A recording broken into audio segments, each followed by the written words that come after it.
We're live from Brian and Kathy Donovan's Shady Harbor Marina here in New Baltimore, New York, in the Boathouse Grill, an incredible facility, which is actually a destination for any boats less than 200 feet. It's so funny. You can actually service a boat here with dock space, fuel, up to 140 feet, and it will allow a boat up to 200 feet to stay here. Incredible facility that is a destination from the Atlantic Ocean to Canada. We're going to take a look around here. We've got 120 slips.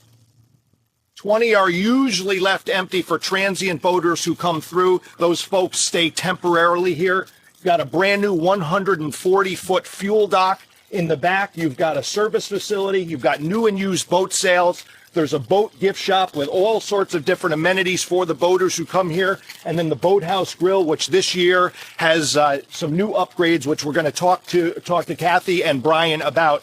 And I'm very excited to be here in New Baltimore. This location is only 15 miles south of Albany, and it's one of the only full-service marinas in the area. Brian and Kathy's story goes way back. Started Brian in business 1984. We're going to hear this really great story. Let's talk to Brian and Kathy here for just a minute. Hey guys. How are you, Greg? Nice to see you. Nice to see you, Kathy. Wonderful.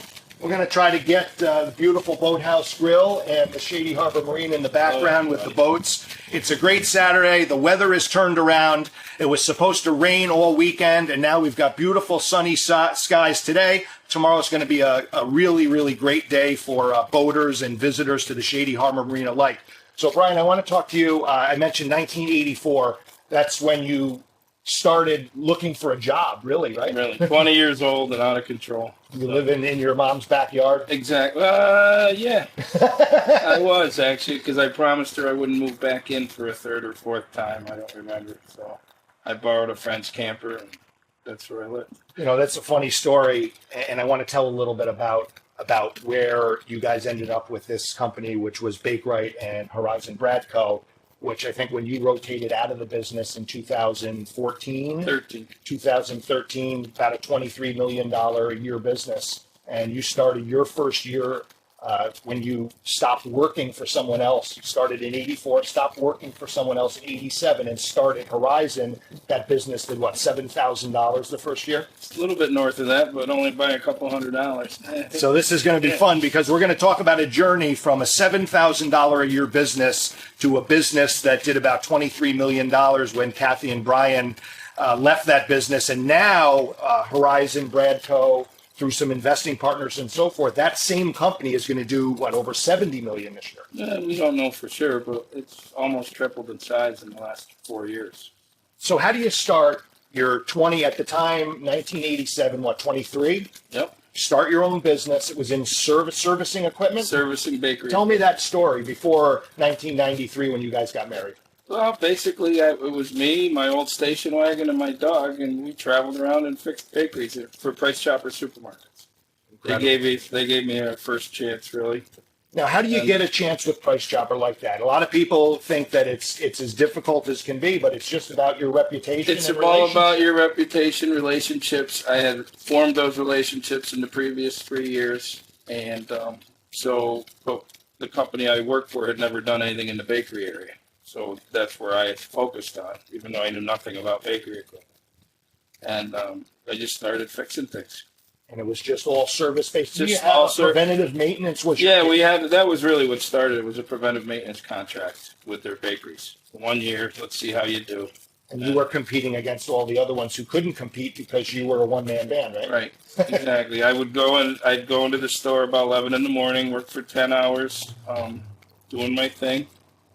Black from head to toe from cleaning the ovens. I go to Ravenswood and Clifton Park, have my dinner, go home, do the invoice. The next morning you'd order the parts, and then you'd go do it all over again every day. Right. And then Fridays you would follow up if there was any follow-up service. Now that had to be hard at that point, one-man band, because how many bakeries were you servicing? Probably about 85, 90.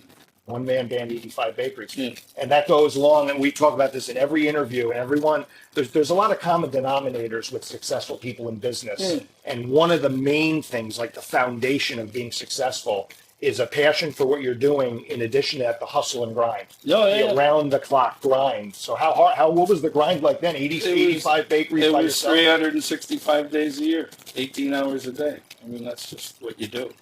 We still do it. We do it here sometimes. You do what you have to do to make it successful. Yeah, as we get through this Bake Right and Horizon story, Yeah. we're going to eventually get to the Shady Harbor and the Boathouse Grill story. How did you get into it? Because that service, from what I've read and what you've told me, and Kathy as well, that service business that you focused on exclusively, you then saw an opportunity for equipment, bakery equipment. Sales, exactly. Basically, we were being handed equipment from deals that were made by other people, and there's a better way. So Kathy came along, marketing degree. We started selling equipment, and so it became you're selling it, you're installing it, you're servicing it. You buy it, you might buy it back when it's 10 years old and then sell it onto an independent market. It's really, for a piece of equipment, it's a womb-to-tomb process, and you're controlling all aspects of it. And that was the opportunity that you said. You said, listen, if I'm servicing them all the time, why not sell them as well and service them, keep everything in-house, and then you control every part of the business. So that's, again, recognizing opportunity through being there hands-on all the time. Because an absentee owner or an absentee manager would never even know there's an opportunity there because they're not doing the work. Right. And you know of the opportunities because of the relationships you build. It's all about the relationships you build. And this is obviously one of the greatest relationships that ever has been built. She might not, but I do. So you guys were married not long after this. We're talking about 1987 when you started. When you started Horizon, you guys met not long after that, and then got married in '93. Met in 1990, and got married in 1993, and I joined the business in 1995. She actually started Bakery so that we wouldn't argue. She'd have one company, I'd have one. Yeah. Now, what was that synergy between Horizon and Bake Right at the time where you continued to escalate? Because here you're starting at 7,000 as Horizon, and you come aboard at that point as partners, business partners with two companies in 1995, and then you're going to 1 million, 2 million, 3 million. What was the synergy there between those two companies, and how did it work now where your personal relationship is now a working relationship? I mean, both companies were growing up side by side. They both had to, both supported each other. And it was, I think we said after we were married 3 years, it was like being married 9 years because we were, just everything you did, business, personal, and everything. So we worked well together. We found our niche and figured out where our strengths were and where our weaknesses were and tried to gear ourselves in each direction. Yeah. Try a lot of things. Most of them don't work. But the ones that do, you got to zero in on. About relationship, again, because this was a personal relationship that then not really turned into a business relationship, but you guys saw a really cool opportunity to be business partners, and you were focusing on your expertise. Yeah. But it all started with relationships, whether it was relationships, a positive relationship with the business that you were doing with Price Chopper, moving on, then people had respect for you, had credibility in the marketplace. There were 6 other companies when you started, and I think you shared a story with me that at the end of the day, there were 0 left except one that you end up taking over. The one that I worked for went out of business. The company we took over in 2002 was actually in Boston. Okay, that was Bradco. That was Bradco, correct. And they were going out of business. They were shutting down. And we went in and made a pretty sweet deal with them. And we got their 5 service technicians. That's what we got. And a lot of bad reputations. So we had to clean that up. But we knew the company was only going to grow so far in upstate New York. You need population, you need people, you need supermarkets. Really is what you need. So the Boston market just opened everything up to us. Then you go to New York, then we're in Florida, then we're in the Carolinas, and you just start following the population. Now, what was your conviction about the business and the people that you had working for you that allowed you to so easy, well, I don't say easy, nothing's easy, but so effectively compete against larger companies in equipment like Hobart? I mean, Hobart is a very, very large company. So you're going into these big bakeries, these large grocery stores, you're doing commercial accounts pretty much exclusively. I mean, this is big equipment and you got to sell it and service it. How do you compete against a Hobart? Relationships, reputation, commitment. I mean, it's what you see. You do what you say you're going to do, and even if it costs you money in the end, you just do it right. Fix your mistakes. And we were lucky, and really, Hobart has been the biggest blessing to our business because they went through some corporate changes, and they stopped focusing as much on supermarkets, I think, and they've changed their equipment, which opened avenues. People didn't like some of the changes they made to their equipment. So that opened up more and more avenues to us, and now all of a sudden we're on the same playing field as them. The markets have consolidated. Where there used to be 300 supermarkets, there's 30 now. So it became easier to go after these guys. And we do business with a small supermarket. It gets purchased by a larger one. Now you flow right into the larger. How do you, there's so many business people. We like to profile and highlight a successful business and get people interested in understanding, because not everyone knows where every business is or the people behind the business. Mm-hmm. But with Horizon Bradco and Bakerite, how did you guys grow so large with still keeping that hometown or hands-on family feel to it? Because that's what I get. I get like, even though you guys, critical. yeah. Critical. How do you? What's the best advice for someone who's afraid to grow because they're going to lose touch with their clients or their customers? How did you do it? You hire people that you want to be part of your family, and then they become part of the family, and they understand the culture. It grows, and that's really when we brought investors in. We had to do it in order for the company to continue growing, but we also knew that would not be lost. I don't think it's lost, but it changed. But the company was growing so fast, and it was growing beyond our capabilities to do exactly that. It was no longer just a small family business. So we could treat it like that and eventually end up like all the others, or you bring in the right smart people to help you bring it to the next level. And that's what's going on right now. Did you find it was effective? And I don't know if this was an intentional strategy in the beginning, but did you find it effective to fly under the radar? Because like bakery equipment and service is not a glamorous or a sexy business. No. But the growth and the revenue. Neither am I. So we fit perfectly together. Like flying under the radar. What is so important about that for folks who think that they've got a showboat and they've got to be braggadocious about the success that they've had when they're really just trying to make it, where others just stay under that Mendoza line, and then all of a sudden you pop up and someone says, "Oh my God, their company did 15 million last year. Their company did 20. How is that possible? I never heard that." Well, I assume you're not supposed to hear. Stay focused on the end game. Yeah. Just the direct focus on what you need to do. And if we were being grandiose and boisterous, our competitors would have paid attention to us a lot sooner than they did. Like, it's just that crazy oven repairman. Don't worry about him. And then she came on, she became my image. And then I could continue to stay behind the scenes. And when they finally notice you, then they're not competitors, they're investors, right? And then all of a sudden there's the end game you were talking about. Cultivating those relationships for such a long period of time, then building that culture and that family. That's another thing that I love to discuss with successful business people, is the culture that you create within your organization. Yep. So before we move on to Shady Harbor Marina, let's talk about, with Horizon Bradco and Bakerite, the culture you created with your service technicians, with your employees, with your salespeople, and leading from the top by example, how important that was. It's very important. Good example is a 4th of July. I'm out on my boat, I'm relaxing. We got 4 mixer grinders down that make hamburger. And what do people want on the 4th of July? A hamburger. So you get in your car and you go fix them. You get them up and running. And I always said we kept it simple. We can get by any obstacle as long as there's food in the case. Bread in the shelves, meat in the case, deli meats, rotisserie chickens. The minute that case is empty and the wrong vice president walks through the door, guess what? All that goodwill is out the door, because they have short memory. But they know who they can count on, because they know I'll get in a truck, or she'll drive a part to Rochester, or whatever you have to do. And those are the little things, and you don't need to broadcast them. They're going to go back and broadcast for you. They're going to say, well, that Horizon, they bailed us out. And that's really what it's all about. It all starts with the service.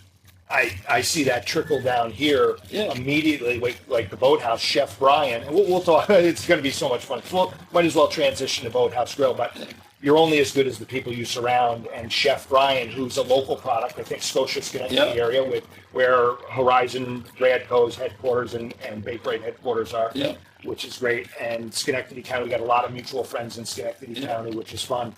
And I had a conversation with him, and he's willing. Boaters come in, a transient boater comes in, And I always like to say this is just the greatest destination from the Atlantic to Canada. It is. Because people come here and you are home. You have every single possible amenity here that anyone would. That's actually when a boat comes in, that's the first thing I say to them is welcome home.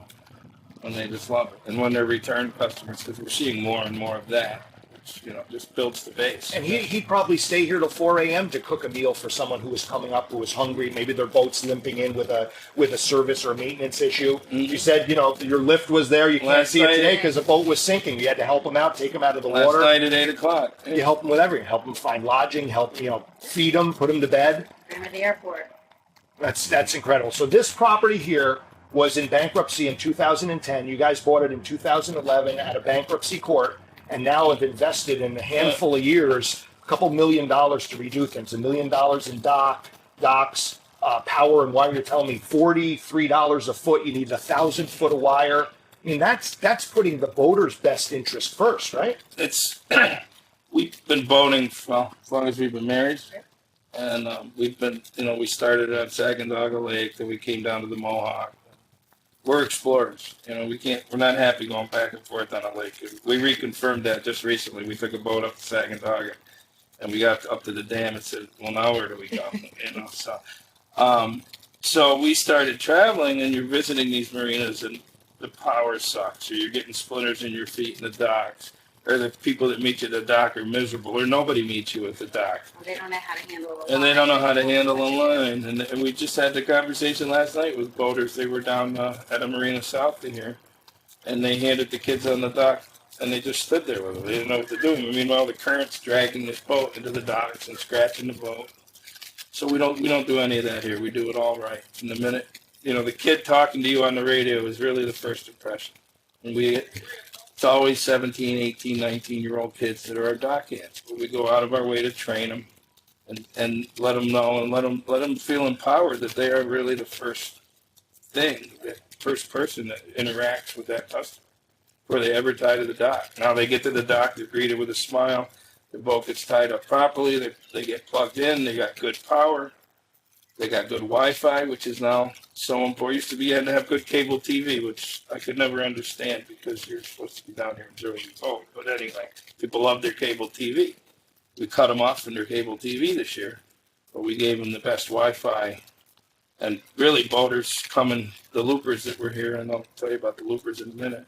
But we had 100 transients come through here in June, and every one of them said it's the best Wi-Fi they've experienced on the East Coast. And these people are traveling. They're doing a 6,000-mile boat trip around half the United States, and we're but one stop. And many have said we're the best stop.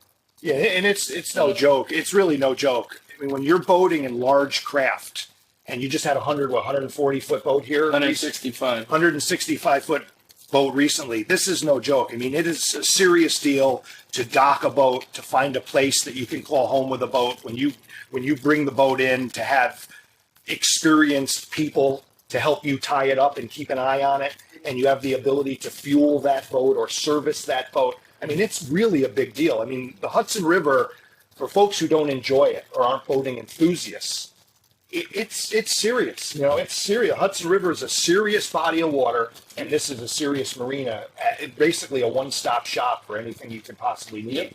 So you made the investment with the boater's interest taken into consideration first. All the money on docks. The docks are all brand new. They're beautiful. The power, the Wi-Fi is unbelievable. The Wi-Fi here. This is living proof. Yeah, exactly. And you've got repeaters everywhere. And that, again, you could have shortchanged that. Well, we only need this speed Wi-Fi or this much Wi-Fi here and there. You've really rolled out the red carpet for the boaters. They've got a gift shop. Now, the boathouse, I don't know, as far as award winning, I believe that you guys are in line for some really cool stuff going forward. And I don't know where it was in the past, but I know when you took over the property, bought it out of bankruptcy in 2011, this facility had a horrible reputation. That's part of the reason why it was in bankruptcy. Yep. And you have methodically, like with surgical precision, took care of the docks, took care of the power, took care of the Wi-Fi, have the restaurant, redid the floors in the restaurant this year, part of your project, 140-foot fuel dock. I mean, and now it's 5-star rating, 5-star, 5-star, because when people come in here and you say it's home, like you guys like to call it, well, who's at home when you get there? Your family. And everybody that I've met here is family. How do you, again, with relationships, continue to make that your focus besides knowing it's the right thing? How do you prove that to someone when they say, well, and again, this is from the business side of things. Well, I can't afford that person. Or, maybe if I pay this guy a little bit less, I can get 2 employees. Instead of just giving them everything that they deserve and lifting them up. So you have 2 people out there spreading bad news. There you go. Yeah. Yeah. And that's any business. Pay for your people. It's about the team. They need to go home. They need to have their bills paid. They need to have a smile on their kids' faces, or they're going to come to work miserable. So you got to take care of them, and they take care of you. And that allows you, all right, because I was just saying, it allows you to focus on you guys to focus on a different part of the business. Because you guys are here hands-on every single day. So I believe, if I remember correctly, you don't just, you're a boating enthusiast. You've been boating 35 years on Sagamihara and then up and down the East Coast and all over the place. But you didn't just come in and say, well, I'm going to buy a marina because it's going to be fun. You've got, a couple 20 years experience going to international boat shows and knowing about boats and knowing about marinas and traveling. And I always knew there was going to be a second career. But really why we bought this place, we needed a decent place to keep our boat. And that was really the driving force behind it. And if we're happy, we know everybody else is happy. So that's why we're here. Make people happy. let's talk about difficulties. You take over a marina that had just come out of bankruptcy. It was bankrupt. You brought it out of bankruptcy by buying run it. down. Right. Yeah. Infrastructure torn apart. These old docks stacked high. We actually were, it was a county courthouse auction. Yep, here we go. And somehow we won. And so we had to write the biggest check of our lives just for the deposit. You got to pay your 10% down payment right there on the spot and then come back with within a few days with your finance. Right. So we left the courthouse and we came here and we looked around and says, well, if we walk away now, we only lose the first check. Right. Like, About 2 days later, we got to walk through what the have bank. we just done? Yeah. Driving up the hill, I was like, okay, if we walk away now, it's 10%. I can calculate that loss. I don't know what I can calculate beyond that. Yeah. But we stuck with it, and it was. And I definitely hoodwinked her. But anyway. Well, you were out, right? Weren't you maybe going to do less boating and get a house on the ocean or a house on a lake somewhere and We were just thinking enjoy about it, yeah. And you ended up with a marina. Yeah. What's that story? Somehow she said okay. Well, we looked at the numbers and said, all right, we thought we could do it. But Yeah. but then when we bought the marina, we closed in May, and Hurricane Irene came through in August, and we had a 5-year plan to replace the docks, and 75% of them were torn apart with Hurricane Irene, and the place was in distress. Oh, yeah, I got destroyed. Luckily, insurance covered maybe 50% of it, and the rest of it had to just be, put in by us, and slowly but surely rebuild all the docks and bring it up. And every year we do one major project every year. You got to keep, just like maintaining a boat. We have to maintain it, but you should pick one project a year and do it, whether it's canvas, whether it's rebuilding the motors or changing pumps or hoses, whatever. You pick one project a year, you do it. And then you're constantly, then everything you have is maintenance free. We talk about the electricity, the big driving. All I did the first summer was run around here and fix smoldering wires under the docks, the wooden docks. So I said, that's not happening again. So that next year we put all new power in, and I haven't really messed with a breaker since. So Well, you did it the right way. you did it the right That's the money on the front end, and the boaters. It's a small community, even is. though it's a big world. Yeah. It's a small community. Yeah. This is the best advertising we do. This kind of thing, and the boaters talking to the boaters. Really, there's a website, Active Captain, and all the boaters funnel through that site. And if you really want to know anything about any marina or any body of water, you go to that website and you hear it from the boaters themselves. And that's really our proudest thing, is if you go and read our reviews on Active Captain. I think there's almost 90 of them now, and they're all 5-star, every one of them. A couple 4-stars, but I reached out to them people. They know the errors of their ways. They caught you on the 4th of July of your boat. And they wanted hamburgers, so. Yeah, exactly. I was out fixing a price chopper. Well, when you came and you saw all the old docks stacked up and the nonsense and the rundown, dilapidated condition of the property, was it a divide and conquer scenario? What were you gonna? I mean, once he hoodwinked you into saying this is a great idea, how did you decide what projects you were going to tackle or who was going to be on top of what? Because you guys, again, are partners in the marina, partners in every part of the business. I call the marina, you answer the phone. I call the marina, he answers the phone. So how did you know, well, here's the restaurant, here's the sales and service, here's the gift shop, here's the fuel, here are the slips. You know, what do you do? Advertising, there's all sorts of things. 20 years of experience of knowing who does better at what thing with some of it. And some of it is just, okay, we get together and hear what has to be done and figure it out together. Yeah, people say we argue all the time. We never argue. We debate heavily. Right. And usually the right thing comes out the top. Talk about it. If only our government could do that, we'd be all set. But anyway, that's another show. So We focused on getting the docks in the water. I focused on finding a point of sale system that would work for the, for the And computers, things like that. I'm sorry. But the first 2 years, we didn't run the restaurant. We leased it out. And that had its own set of frustrations. And it made the restaurant not part of the island of Shady Harbor, as we like to say. It was that restaurant down the street. And it wasn't, they didn't have the same cares for the boaters or the care. They were focused on running their restaurant. So after 2 years, we ended that and said, even though being in the food equipment business, we know how horrible the restaurant business could be, we reluctantly, kicking and screaming, took the restaurant over. So that's been that's a project in its own right. And she's been the one driving the force up there. Well, you're doing a wonderful job because there's great reviews online about the Boathouse Grill. And I was saying, I don't know, because I don't know how the restaurant awards work, but I know that not only how you change the inside with the bar area and have that open kitchen for Chef Brian with the pizzas, because business is so much better than it was. You needed 2 kitchens because they couldn't keep up on weekends. The kitchen right? could never, since the day the restaurant was built, they had more seats than that kitchen could provide. So on a Friday night, and we experienced it even after we built the second kitchen. People end up waiting 3 hours for their food. Well, now they're not happy people. And so on a Friday night, they might wait an hour, but we just tell them, look around, relax. It's beautiful here. So It is. Everybody comes in between 6:30 and 7:30. There's only so many dishes you can get out that Right. way. But the whole idea was building building an environment that if you're here to enjoy the beauty of the Hudson.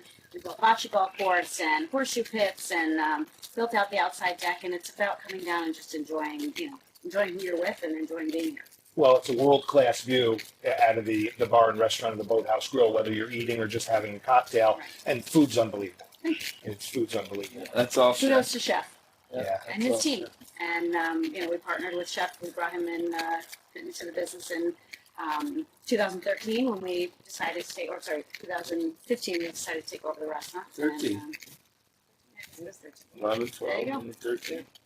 And built a good team, and that's the hardest part every year is that it is seasonal, so it's rebuilding that team. But after 5 years, we feel like we got it under control. Exactly what I wanted to talk about next. Yeah. It's amazing is the seasonality of owning marina, It's a owning nightmare. in New York, upstate New York It's the especially. dumbest thing you could ever do. But we finally got, and yes, it's awful. I mean, every dock, every power, every wire, every boat, it needs to be winterized, needs to be shrunk wrapped. The docks need to all come out of the water. And when we first got here, the docks were 16-foot lengths.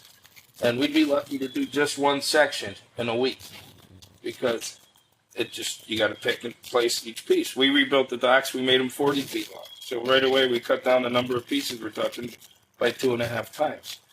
And so we can do 3 sections in a week now. Almost the whole marina in 1 week as far as taking it out.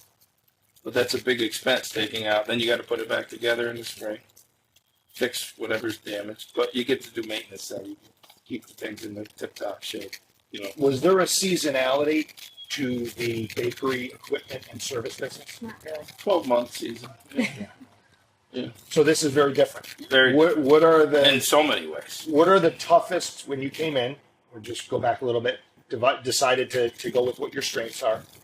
He handled the doc. Just simple. He handled the docs. You did the POS system, and then there's a million other things on the checklist.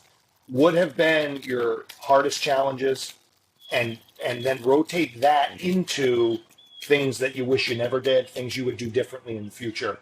in the marina business, which are different than the business you came from? I think the hardest thing is building up that team.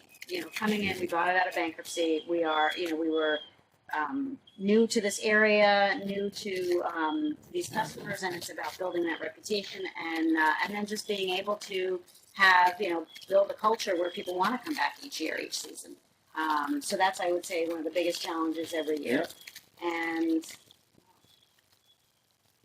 biggest challenges every year. I mean, and starting in the beginning, we knew nothing about this.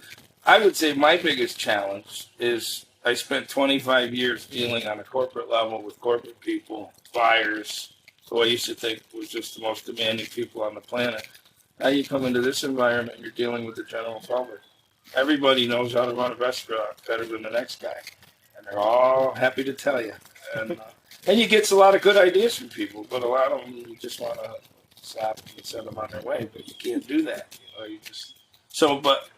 And then knowing the boating industry, knowing how to handle the people, and not messing up their boats when they trust you to fix it and you break it worse than there was some of that in the beginning, and it's learning a whole new business. It really was just coming in blind. We knew what it was like to be a boater. I always said I'm going to be the friendliest marina owner ever, because every time you go to a marina, the marina owner is always the crankiest person in the marina. And I see why now, but I still, you keep those energies to yourself and you smile. And we have a very good clientele here. Everybody understands what we're about. They understand what we're not going to tolerate, and we don't have any issues. All the boaters here are part of the family, as well as the employees. That's, they feel it. We get busy. The boaters are helping pump gas. The boaters are tying boats up. I mean, it's well, amazing. A seasonal boater is just that. He's here for the season, right? Yeah. So that's family. But I mean, we in June 10th this year, I threw a pig roast, and it was timed because the loopers are making their pass up the Hudson River to get into Canada on their trip. So every June, there's hundreds of them coming through here. So we threw a pig roast, not only as an appreciation to our seasonal boaters, but the loopers came. And now they're all intermingling. And this boat right here has got new blinds for their inside that they saw on a looper's boat. And they're talking about what best practice is and where to go. And it's just a nice thing. It's nice.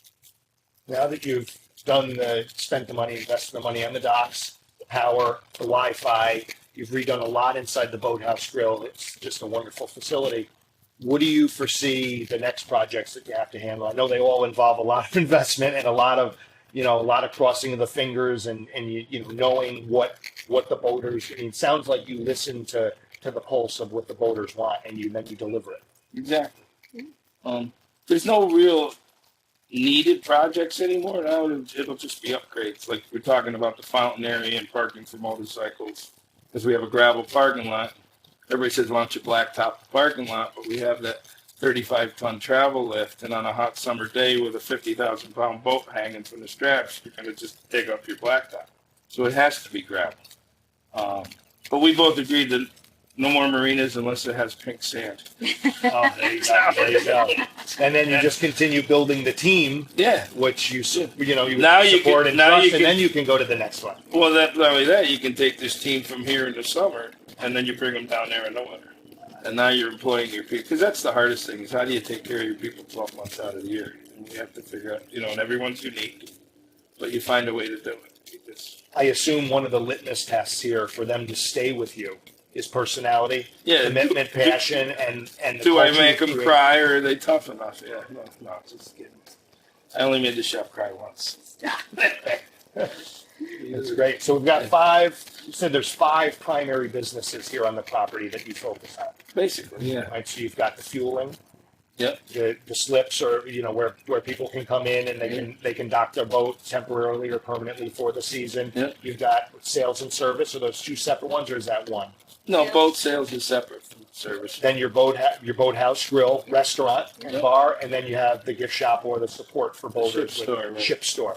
That's unbelievable. I mean, 5 different businesses literally under one roof and one property, all out of bankruptcy, and it's a great way to ride off into the sunset until the next one. Exactly. Then the sun rises again. Exactly. Awesome. Awesome. Guys, thank you so much. You were wonderful. Thanks for the hospitality. Oh, Thanks no, for the but interview, thanks for Brian. ha- Thank thanks you, for- Thanks very Kathy. much. Thank Appreciate you it. very much. Thank you, everybody. Oh, you know what? Before we go, we always do a Savvy Saturday Saving Swami special for the folks who are interviewing. And Brian and Kathy were so generous. Anyone who shares this video on their Facebook page can come into the Boathouse Grill anytime during the month of July and get a free appetizer. All you've got to do is mention the Saving Swami, come to the Boathouse Grill, show that you've shared this interview and video on your Facebook page, and for the whole entire month of July, you get a free appetizer. And you're going to love it because the awards are coming for the food and the service here. They're second to none. It's a real gem and destination on the Hudson River. New Baltimore, New York. You're only 15 miles south of Albany. Boat here, jet ski here, drive here. Thank you guys for watching. We'll see you soon.